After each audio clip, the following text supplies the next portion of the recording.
یو ورځ عیسی علیه السلام فرمایي وایي ته چې کله روزه ونیسې روزه دا خپل سر غوړوه دا خپل شونډان لږ غوړوه. ولې چې خلک په دا پوه نه سي. نفلي روزه کې په هغه فرضي کې خو نادګر سره خبرې نفلي روزه کې دا شونډان غوړوه چې د خلکو دا خیال را نه سي چې د روزه ده. ولې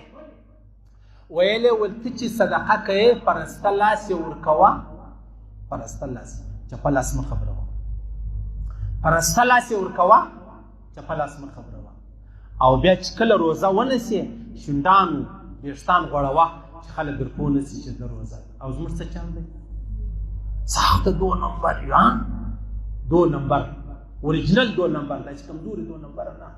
د خدای په نامه په لمانځه په زکات په روزه په حج په تبلیغ په جهاد په تسبیح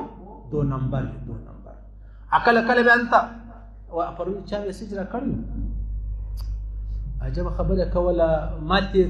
داسې خبره وکړه خبره مې چې موبایل او کړ ټول مې ماته ویل مولوي صاحب پلانې خبره مې سره کړې ما نه خاص کیسه نه ده یار ته داسې د دعای قنوت سره وایست زده د کمینه دي زده خلک ما خطا باس نه شي خبره مې سره اشه مولوي صاحب په غسل کې سړی خله یې رسوي د مانځه د غسل بعد په یاد ورسي بیا په خلو بو ګرځي بیا د سره غسل غواړي دا د خلک داخل څونه غټ بزرګ دي د چې پښتنه وکي سال مې کړی یا به سال مې اکثره ولا بس ډېر مور ته ویل ته ما راپورته کوه ډېر ستړي اوس انت عبد الله بن عمر له سړی رالی والاحرام اغوستي احرام تړلی دا مچر وخوړم ته دا مچر دا احرام خو به نه مرداري عبد الله بن عمر پښتنه جوړ وکړه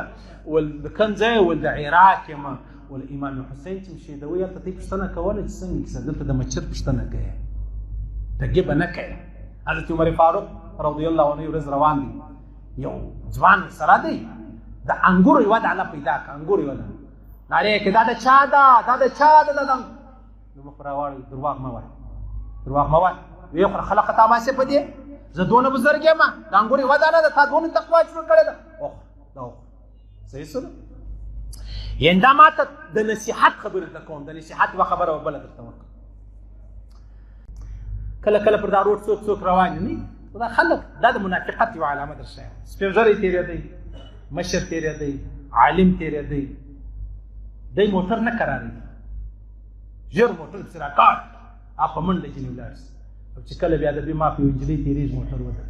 دا شواست دروازه لا ها دې ته چی شوي مظاهر خو ماشاء الله څونه زوره اخلاق نه دي منافقت دی